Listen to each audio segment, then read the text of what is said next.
Okay, ladies and gents, welcome back to a brand new video. Today in this video I'm going to be reacting to my first year Masters of Architecture portfolio. This is the fourth react video that I have done. If you want to check out me reacting to my undergraduate work, I would highly recommend. But today I'm going to be reacting to my first year Masters of Architecture portfolio because very soon I'm going to be submitting my final portfolio as a second year Masters of Architecture student. So I thought it would be appropriate right now to react to my portfolio that I submitted around this time last year, and also giving you guys maybe a bit of inspiration if you're heading into deadlines yourself. So without further ado, let's dive into it. Okay, so if you guys have been following me for a while, you would know that I have a bit of a theme in terms of my work, in terms of the actual architecture itself, but also the graphic communication. I go for very much blacks, whites, reds, very much, well, mainly black and whites, and then a hint of red. So as you can see throughout this portfolio, is very driven by these kind of graphics. And even my drawing style, I've noticed going into second year, I love sharp edges, I love contrasting lines, I love harsh geometries, really abstract stuff. Very much kind of Libeskind inspired, very similar to Enric Morales, Bernard Tschumi, and I take inspiration from those kind of architects. So as you can tell by the style, it's very heavy graphics. So sets in motion, architecture and the spatial arts of cinema. And yeah, let's dive into it. So the year began with a body of research into basically media, and I decided to study film. So I looked into the kind of historic roots of cinema and looking back at the first ever motion picture, which was Edward Muybridge. And basically one thing I wanted to really emphasize in this portfolio is that I wanted to, obviously as you should as an architecture student, keep text to a minimum, but try and make your diagrams explain as much as possible. So you'll notice that I have hardly any text, and that is because I want to try and make my drawings really describe and tell the story of my research and my project. So this breaks down the first ever motion picture, which is actually really cool if you guys don't know. Basically, the first ever motion picture was a guy who set up 24 cameras. He set up a load of tripwires, and as a horse ran past, it would trip the tripwires and it would take a photo of the horse. So then you had 24 photos of this horse in motion, and then when he put them all together and did them frame by frame, it created a motion image, a moving image, which is pretty cool. And then obviously I looked into the kind of devices that captured these kinds of movements, and then I researched device myself.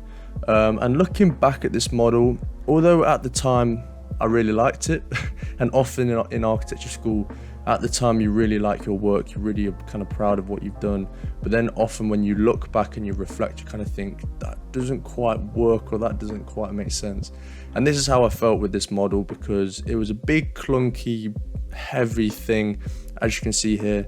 And the point is that we were trying to explore different types of kind of components of cinema. So you got the projector, you got the screen, you got motion picture, you got the film set, you got the frame and the viewpoint.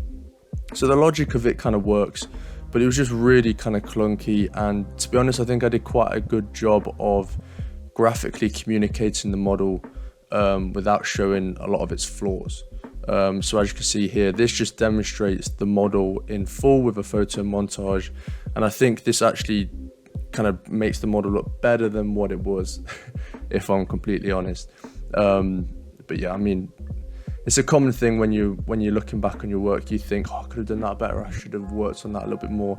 But at the time, to be honest, there was no point working on it anymore. So we looked at this kind of concept model that explored cinema, and then I produced some drawings from that to kind of describe exactly what was going on in that model. And then I began to look at some precedents for film sets. And this is where I think actually my portfolio is actually quite powerful in first year, because I really broke down the precedent studies and I analysed them fully with my own drawings. So as you can see here, I didn't just include images, I include a trace of the film set, and then I broke that film set down into these layers, and I explored these different types of film sets. I modeled them myself, and I went into kind of real detail. And that is something currently in my second year Masters of Architecture portfolio I don't have. So I need to kind of go back into the earlier stages and poke in some of these really kind of analyzed precedent studies to show some thorough research.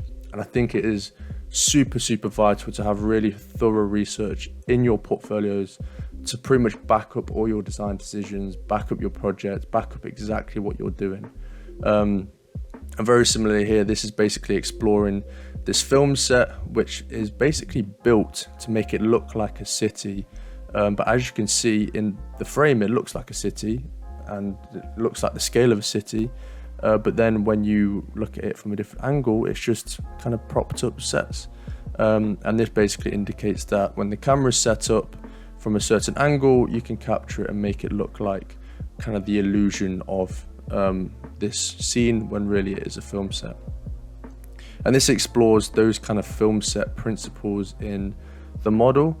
And I also did some research into kind of montage sequences by Sergei Eisenstein and the Acropolis, because this is all kind of relevant to what I was looking at in terms of cinema, filming, framing, capturing movement through filming and framing. And once again, this was actually quite a successful analysis of basically these points of view of capturing these images, and how you should experience this space as a montage sequence. And the montage effect is something Sergei Eisenstein explored in some of his early work. And I also did my own kind of interpretation based on Sergei Eisenstein's scripts. And this ended up being actually quite successful. And then very similarly, I did a breakdown of Le Corbusier's Architectural Promenade. And I took each frame, I modeled the scene, I then showed basically the sequence and where the camera is placed, and then I mapped out the kind of architecture in response to the movement of the person, and I showed that in plan. So as you can see, actually a lot of my work at the start was breaking down precedents, really understanding the research properly, and then we're going to the site. And I kind of had a bit of a cheat code last year because the research that I was doing in the site was based on the picturesque nature of the landscape, and I wanted to explore framing, capturing images, kind of montage sequences, movement, all through photography. And that also meant that I didn't necessarily have to do the full-blown site analysis, looking at the sun, the wind direction, the historical context, all of those things. And so I kind of had that cheat where I didn't necessarily have to do loads of research into the site, and instead I explored it in this kind of abstract way. So what I did on site was I chose 3 paths or 3 routes, and then I decided to take an image of the mast. I mapped out the mast. I showed my position in plan where I took a photo, and then I did the same for the route. So it's kind of doesn't really make sense, but I kind of made it look like it made sense. So looking back on it, this isn't really that powerful, but I think it's the graphic communication of it that made it kind of work.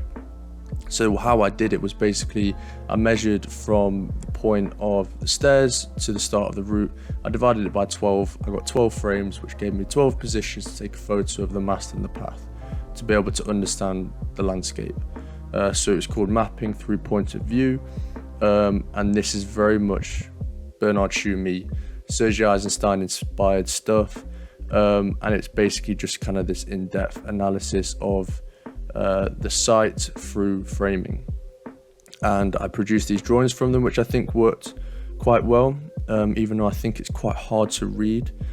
So this is the mast here, and you've got all these points of view where I took the photos, and then you can see basically where there's obstacles and where you can see the mast and when you can't see the mast. And these drawings basically demonstrate these different routes, looking at the mast and taking these photos. And then this was a little bit more of an in-depth analysis of the position of the mast and overlaying the framing, and basically just doing extra analysis to make it look like I kind of knew what I was doing, but in reality a lot of this doesn't really make sense looking back. So yeah, but at the end of the day, looks cool, and that's all that matters. As long as you can explain it and tell the story, and yeah. So then that leads me into my proposal. So the project explores filming, framing, photography, montage sequence, and all these kind of features of cinema. And so it made sense for me to produce an independent filmmaker facility. And although that is probably too obvious of a jump, and looking back, it probably is, I could have been a little bit more experimental, and I should have been more experimental, to be honest. But it just kind of made a logical and easy step forward to kind of continue the narrative. So I produced a page on the film production process, the independent filmmaker's process. And then I basically discussed what their needs would be, what kind of spaces they want, the kind of design logic and creating community spaces and these kind of horizontal continuity, public and private, etc. This just kind of outlines the design logic. And to be honest, I probably could have made this a little bit clearer, but I think it's all right.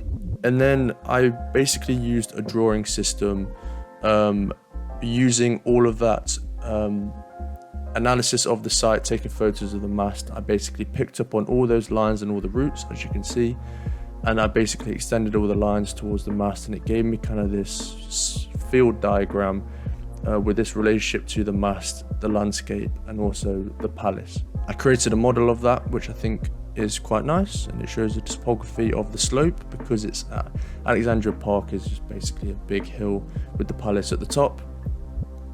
And then we go into the drawings, and I think the drawings work quite well. I think they're quite subtle, and maybe a little bit what's the word? I don't really kind of go for it. They're quite reserved in a way. I don't kind of go outside of the box to kind of explain the project, if that makes any sense. Basically, I kept it very simple, line work, a subtle bit of shadow, and yeah, I think it worked really well for this project. But for my current project, I'm trying to be a bit more bold, a bit more experimental with my drawings. So this is the site plan indicating that basically drawing geometry, and you can see that I'm basically picking up on that. And then this is the view from the beacon. So I basically wanted to emphasize this relationship with the mast from all of my mapping. So as you can see here, it kind of spurs off. It's kind of like a signal beam from the mast, which is kind of what the mast is, which I thought was quite clever. And so it's kind of like this, the project kind of leads from the mast. And then the landscape plan just picks up on certain areas, and the logic is that as you get closer to the mast, things become more solid. So at the very kind of early stage of the park, you've just got a bit of vegetation with some steps that you can sit on, and kind of as you go up, you get some kind of sheltered areas, you get some pooled areas, and it becomes kind of more habited space. You've got entrances into the building, you've got the building itself, and so basically as you get close to the mast, it becomes more solid or more building-like. If this is actually building-like, I wouldn't quite say it's building-like, but picturesque composition. So these are just views looking up to the mast, and as you can tell in the graphic style, I wanted to emphasize this kind of framing, cinema, film sets. And so in a lot of the kind of language I used for framing marks, crop marks with a target point, just to kind of push that narrative of film, motion picture, etc. This is a view which I don't think is actually too useful, to be honest. I probably could have replaced this with something else. And then a section through the site, so you can see here it's a pretty harsh slope, and I've got these kind of nice roof structures which I thought would create some like nice shadows. And the good thing about the project, well, the good thing for me is that because it was so big, it meant that a lot of my drawings could be at a quite distant scale. They didn't need to be at like 1 to 10 or 1 to 50 or 1 to 100. I think this is like 1 to 200, maybe even 1 to 500. So it was actually quite handy for me, because it meant that I didn't have to go into too much detail in the floor plans and the sections, because everything was at quite a distance. I didn't need to do that. So this section here takes a slice pretty much through, I mean, that's 20 meters there, so that's probably a good 200 meters. So you can see the sheer scale of it. And then you can see the building kind of integrated into the slope, with views over the city and another section. And I think these sections were really kind of useful because it shows the context, and it also shows the city and the mast, and just I think it works really well, and I think it works quite nice to zoom into these bits. And then you go into the floor plans, and this is where you can see I literally have no detail whatsoever, and this was once again another bit of a cheat code for me, because I got away with not really spending loads of time on the floor plans because I didn't necessarily have to put loads of furniture in them and all of that. So the idea of basically the narrative of how I went through the building is that, and the drawings, is that through the drawings you kind of make your way down into the film studios. So you start at kind of community level, you then go through the building, you would do planning for a movie, you would do script writing, you would then do preparation, you would then shoot the movies in film studios, you would then go into post-production spaces. So the idea is that you make your way through the building as if you're kind of making your way through making a film. So that's how the building was kind of designed. And looking back on it, to be honest, I don't really like these floor plans. The line weights are a bit off, and I mean, I'm nitpicking here, but I just don't really like it. I think this view works quite nice with the mast, and this shows the view over the panorama. So this is the only bit here where I actually show furniture. So that goes to show kind of how much I got away with not showing that much detail in floor plans. So this is the kind of community space that has been embedded underneath the Alexandria Palace. And this looks over the city because the panorama is quite an important thing. This is a montage sequence that kind of puts together all of these frames of the spaces, and I kind of knitted them together as if it's kind of this composition or this montage composition. And this basically, once again, reflects upon my research and my precedent research, and kind of goes full circle with my research with film, etc. And then as you make your way through the building, so you can see here, this is the entrance, you've got frame 1, and then you've got the section, and then you've got these kind of this outdoor film studio space where you can have film festivals with views over the city, and this is the entrance point into the building. So with this project, there was a big emphasis on narrative and making obviously that narrative work through all of the communication of the project. And so I kind of had to emphasize that in these drawings. Once again, cheat coding, hardly any information in the floor plans, which makes it a dream, to be honest, because like I've said, it saves you loads of time. And as you go through the building, you got views over the city. Once again, you've got kind of script writing and budgeting zones. So once again, it's very simple drawings, literally exporting Rhino model from through Enscape to get the shadows, and then literally just adding line work. So it was really easy way of producing drawings, and looking back on it, they were really useful in terms of the style was really good for the project. But if I was to do this again for this project that I'm currently working on, they wouldn't work as well. So I think these drawings work well for the project, but looking back, I probably would want to make a bit more ambitious with the drawings and make it a bit more experimental. But it was really kind of quick and easy drawings to produce. Another floor plan. I really like this drawing. This is a composite drawing. So this is a section composited with a view, but I've kind of made it look like it continues as one when it doesn't. There's actually a big slice. The angle was actually slightly off. And this is like a bit of a poke of green. So out of all the black and white and red, I've got a poke of green in there, which is like, whoa, there's some green. And that's just basically a green screen area to film. So it kind of made sense to have green, but I quite like the shock of, oh my word, there's green. Another floor plan. And then you go down into the studio hub where you're doing all the post-production. You're filming the podcasts, or you're filming certain films. Once again, really simple drawings.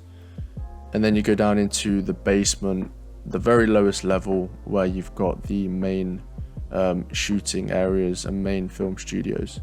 And that's literally the narrative of the project through there. And once again, because I had so many floor plans, I think I had 5. That took up 5 of my pages, which meant that I didn't have to produce as many drawings. And then this was a final view. This is, I think, is my weakest view personally.